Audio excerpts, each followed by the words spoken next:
Hello friends, NEET 22 objective question series में आपका स्वागत है। चलिए स्टार्ट करते हैं कि जेनेटिक्स में क्या क्या मोस्ट प्रोबेबल क्वेश्चंस आ सकते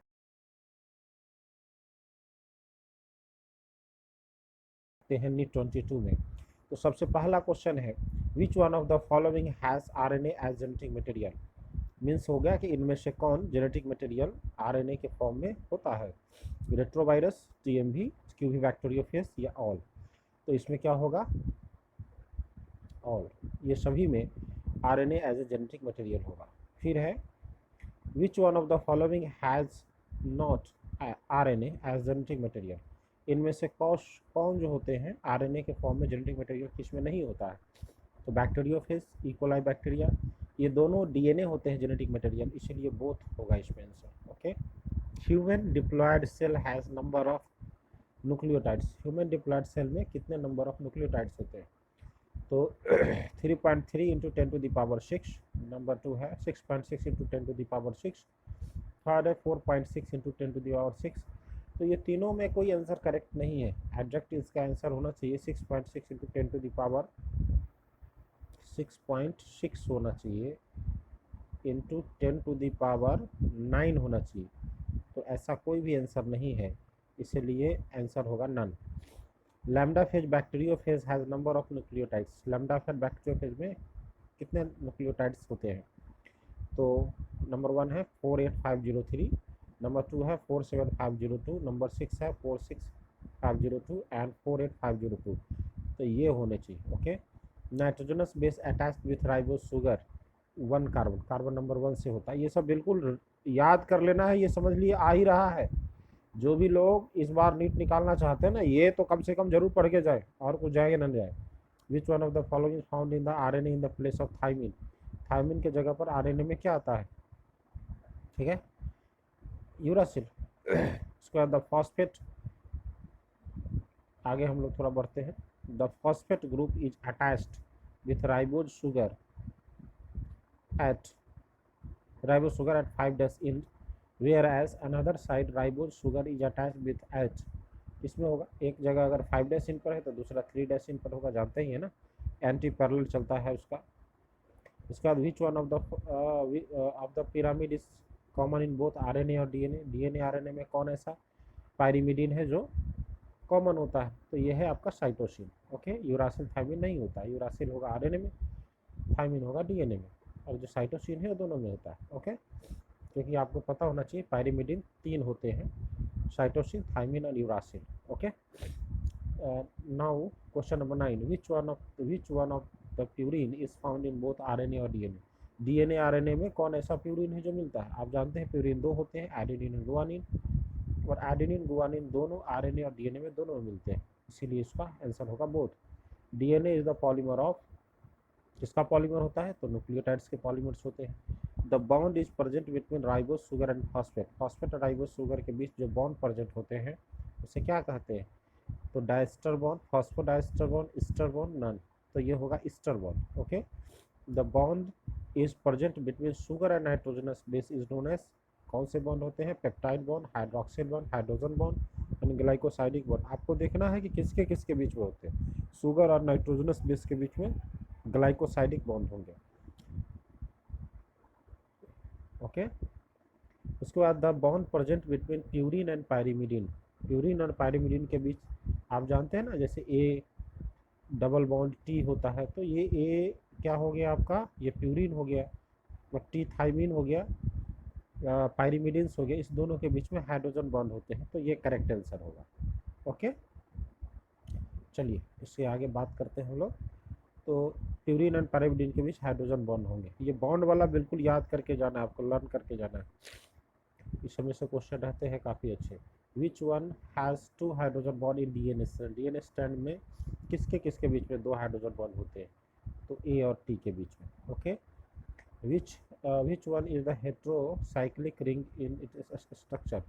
कौन इसमें हेट्रोसाइक्लिक होता है, एडेनिन, गुआनिन, साइटोसिन। तो स्ट्रक्चर के फॉर्म में देखिएगा तो ये सभी हेट्रोसाइक्लिक है।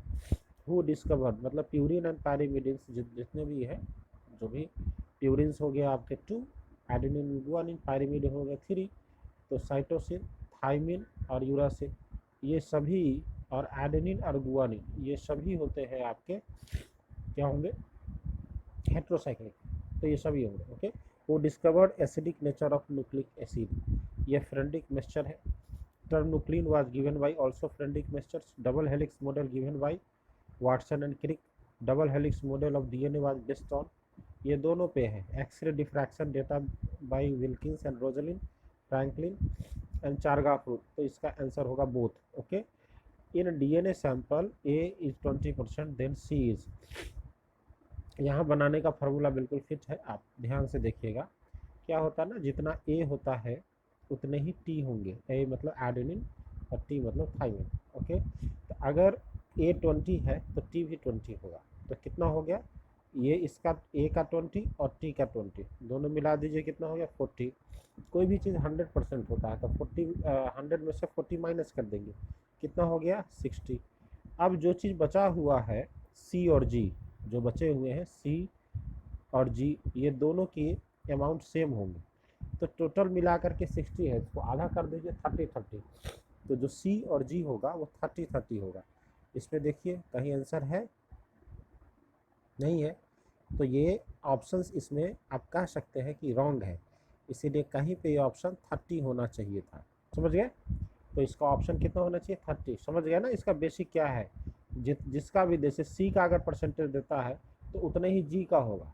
तो सी का अगर मान लीजिए 30 है तो जी का भी 30 होगा। तो 100 में से उसको 60 को सब्सट्रैक्ट कर देंगे, जितना बचेगा 40 को हाफ कर देंगे, वो हो जाएगा ए या टी का परसेंटेज। ओके, नाउ यहाँ पर दिया हुआ है 21 में A by T equal to, means क्या होगा, जितना ए होता है उतना ही टी होगा। तो ए के नंबर ऑफ ए से नंबर ऑफ टी को अगर डिवाइड करते हैं तो क्या होगा, 0 होगा, 1 होगा, 1 होगा। ठीक है ना, तो ये करेक्ट आंसर होगा। अंडरस्टैंड? आगे बात करते हैं। अब देखिए सी और जी सेम फार्मूला है यहाँ पर, सी और जी में भी, इसमें भी एक होगा। ओके, लेकिन A plus T by C plus G का जो रेशियो अगर देखते हैं तो ये 1 से कम भी हो सकता है, 1 से ज़्यादा भी हो सकता है, दोनों हो सकते हैं। ओके, इसका नंबर 24 है। The polarity of a DNA chain 3' से 5' then the polarity of another DNA chain क्या होगा, इसका उल्टा कर दीजिए। 3' 5' कोई है तो 5' 3' होगा। बस इसमें बहुत ज़्यादा दिमाग लगाने की जरूरत नहीं है, सिंपल रहते हैं, बस लैंग्वेज समझना है कि एक्चुअली क्वेश्चन कहाँ क्या रहा। अगर ये समझ जाएंगे तो आंसर आप सही देंगे। आइए बात करते हैं the distance between the two base pairs. दो base pair, respective base pair के बीच में डिस्टेंस क्या होता है, तो 3.4 एंगस्ट्रॉम, 34 एंगस्ट्रॉम, 34 नैनोमीटर, 3.4 नैनोमीटर। तो इसमें होगा 3.4 angstrom. If A DNA has 5 ए सी सी जी ए सी जी सी और 3' देन द कम्प्लीमेंट्री स्ट्रैंड क्या होगा। तो आप जानते हैं ना, ए के बदले में टी आता है, सी के बदले में जी आता है, बस उसी फार्मूला पर आप फिट करेंगे, पोलरिटी को चेंज कर देंगे और उसका आंसर हो जाएगा फर्स्ट। उसके बाद the formation of DNA from DNA, DNA से डीएनए बनना क्या होता है, तो ये होगा रेप्लिकेशन, इसीलिए आंसर होगा नन। ठीक ना, इसको नन दे देंगे क्योंकि रेप्लिकेशन होता है जो है ही नहीं इसमें। उसके बाद formation of protein from RNA, RNA से प्रोटीन बनना क्या कहलाता है, देखिए ऑप्शन में क्या है, रेप्लिकेशन, ट्रांसक्रिप्शन, ट्रांसलेशन और नन। तो प्रोटीन बनना आरएनए से, ये है आपका translation. Understand? The formation of mRNA is the result of process known as replication, transcription, translation. तो ये भी ट्रांसलेशन का है। Central dogma was given by Watson and Crick, Maurice Wilkins, Frederick Mason और, तो ये वाटसन एंड क्रिक ने दिया था।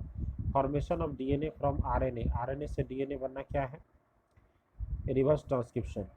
ये कई बार आ चुका है, इसीलिए निश्चित रूप से इसको लर्न करके रखेंगे। उसके बाद है which one is present in chromosome on beads as structure, beads structure के फॉर्म में क्या प्रेजेंट होता है, तो ये न्यू बॉडी होते हैं। ओके, न्यू बॉडी जो होते हैं ना, जिसको न्यूक्लियोसोम कहते हैं, वो आंसर होगा। Which one is excluded from the nucleosome, nucleosome में क्या नहीं होता है, तो H1 नहीं होता है। Which one is found in twice in nucleosome, nucleosome में कौन दो दो होते हैं, टू टू पीस में, तो सभी होगा H2H3 H4 ये सभी 2 की मात्रा में होते हैं। The number of base pair wrapped around the histone octamer कौन सा होगा 150 base pairs 200 base pairs 250 base pairs तो ये होगा 200 बेस पेयर्स। उसके बाद the chromatin fibre are made up of किससे बने होंगे न्यूक्लियोसोम से लिंकर डीएनए से बोथ से तो ये बोथ से होगा। उसके बाद transcriptionally active part of chromatin is known as ऐसा क्रोमेटिन का पार्ट जो ट्रांसक्रिप्शनली एक्टिव उसको क्या कहते हैं ये क्रोमेटिन कहेंगे। Who has done pioneer work on Streptococcus pneumoniae किसने किया था आप जानते हैं H.F. ग्रिफिथ ने किया था F. ग्रिफिथ ने। Okay which one is not a disease causing strain of Streptococcus pneumonia कौन सा होता है स्मूथ वाला डिजीज करता है आर स्ट्रेन नहीं करता है बोथ इसमें होगा R strain is not disease causing understand. तो इसके आगे हम लोग डिस्कस करते हैं कौन सा which one is known as non virulent का मतलब not disease causing just wait is non virulent यहाँ से है हम लोग डिस्कस करते हैं। तो नॉन वायरुलेंट का मतलब नॉट डिजीज कॉजिंग कौन होगा R strain is not disease causing when a mice injected with heat killed a strain along with RNA R strain of Streptococcus pneumoniae then the mice has died due to transformation। okay transformation हो गया। Biochemical nature of translation proved by किसने Avery MacLeod McCarty ये सब होगा all होगा। RNA digest RNA को digest करेगा RNA who established the fact DNA genetic material Hershey and चेंज होगा। Which one is found in DNA DNA में क्या मिलता है तो फास्फोरस मिलता है सोडियम सल्फर नहीं मिलता है। Which one is included in Hershey change experiment infection blending और सेंट्रीफ्यूगेशन ये सभी इंक्लूड था इसमें। विच one is structurally more stable DNA की आरएनए की बोथ तो स्ट्रक्चरली मोर स्टेबल डीएनए होता है। ओके थोड़ा सा और आगे है उसको हम लोग डिस्कस कर लेते हैं।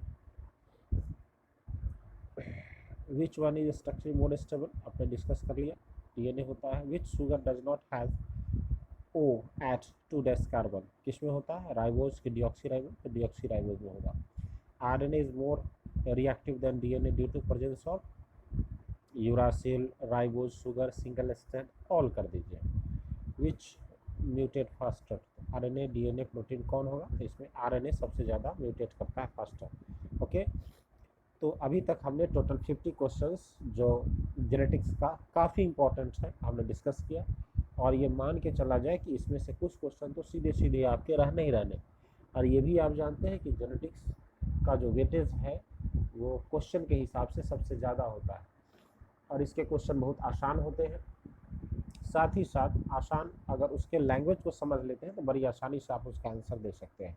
इसीलिए आई होप कि आपको ये वीडियो काफ़ी इन्जॉय किया होगा काफ़ी अच्छा लगा इन्फॉर्मेटिव लगे होंगे और इसमें से आई होप कि काफ़ी क्वेश्चंस आपके नीट 22 में रहेंगे जिससे आप अच्छे से सॉल्व कर सकते हैं क्रैक कर सकते हैं और इसी साल डॉक्टर बन सकते हैं। साथ ही साथ ये वीडियोस आपने देखा होगा तो इसको अपने ग्रुप में शेयर करना है कुछ सब्सक्राइब भी करवाने हैं अपने मित्रों से अपने दोस्तों से और इस चैनल को जितना से जितना अच्छा हो सके प्रमोट करना है। चलिए okay thank you all the best.